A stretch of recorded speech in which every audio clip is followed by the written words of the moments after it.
What's on your mind? Juju, thank you for the rose, man.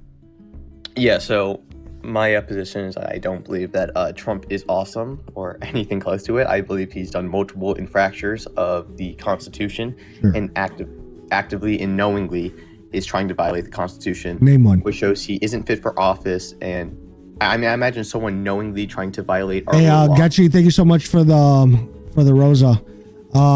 Name one. The 10th Amendment. What about it? He's trying to actively remove funding from sanctuary cities. That's in the 10th Amendment? Yeah, 10th Amendment gives states the right to not comply with federal law. Yeah, but they also, you realize that money is not a right, it's a privilege, right? In a sense. No, not in a sense. Like, money given to anything by the government is not a right. It is a privilege, and that privilege could be revoked. Okay, so so you're wrong about that. So move on to your next talk. And talking. Yeah. So Supreme Court Justice court leader. What was it? What's his name? I don't know. I'm blanking on his name. But there's a case back in 2010 with Obama's Medicare, and Justice Roberts, John Roberts, there we go. John Roberts, in his opinion, it was the NFIB versus, it was the NFIB case. John Roberts said that Stacey, thank you for the follow. When Obama and his Congress tried to revoke state funding for not adding some Medicare benefits or revoking some grants for states that don't add Medicare benefits, that was seen as a gun to a head, and that was seen as unconstitutional because you cannot fold the federally. So it was the opinion of one Supreme Court justice. What was it ruled on?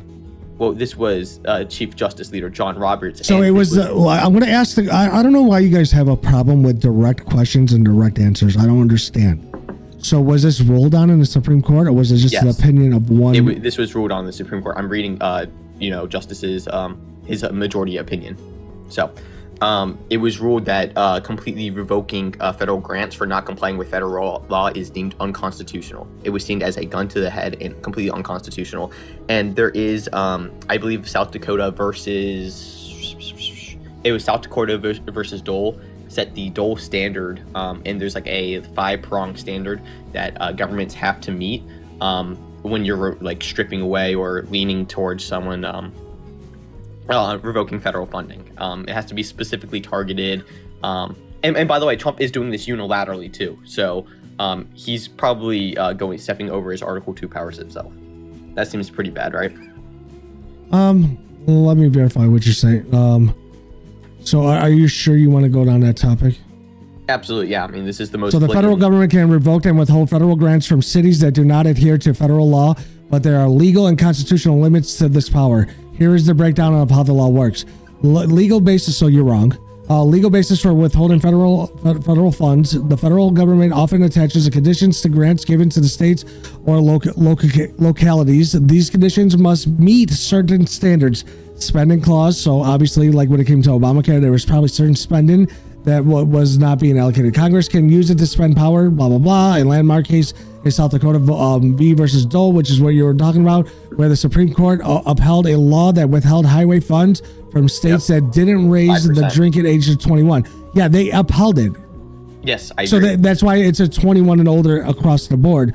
So yes, once again, so it is legally, so this proves my point, not your point. Wait, yes, but I just want to make sure that the court just said such conditions must promote the general welfare, be clear and unambiguous, be related to federal interests in the particular program, not violate other constitutional provisions, and not be a cohesive as to become compulsion.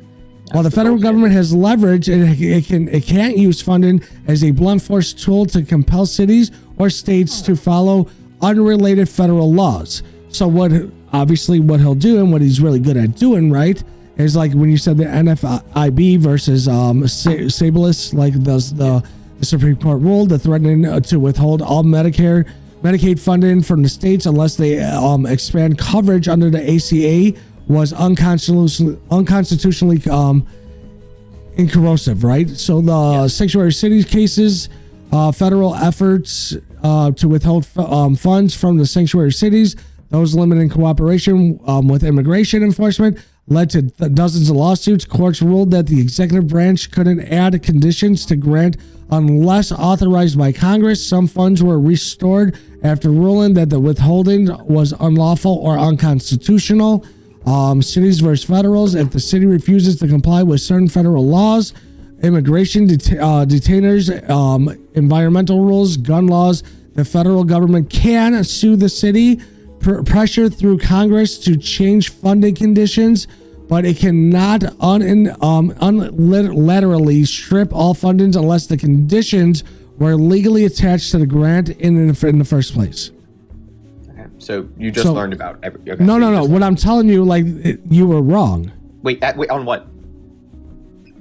Where you said the government cannot do that. Well, okay, so I understand this is your first time learning about this. So no, it's not my first time learning about it. I just like to read verbatim instead of generalization. So what you said the federal government, it's considered unconstitutional for them to revoke federal grants from cities not adhering to federal law. While this states completely the opposite. It states, and I'll repeat it, yes, the federal government can revoke or withhold federal grants from cities that do not adhere to federal law. Yes. So yes, so admit that you are wrong. Wait, I've already read Joel versus or that you intentionally worded it to make it seem like it's something it's not. Which one is it? Are you going to do either or? I'm going to give you 3 seconds. Yeah, sure. I would Which admit one? I admit I was wrong. Okay, so now that you came up here saying the wrong thing and intentionally lying, I'm now going to disconnect you from my life because you intentionally did that. You are part of the problem of the democratic system of the Democrat Party of spreading propaganda intentionally and trying to lie to the American people. There is something wrong with you guys.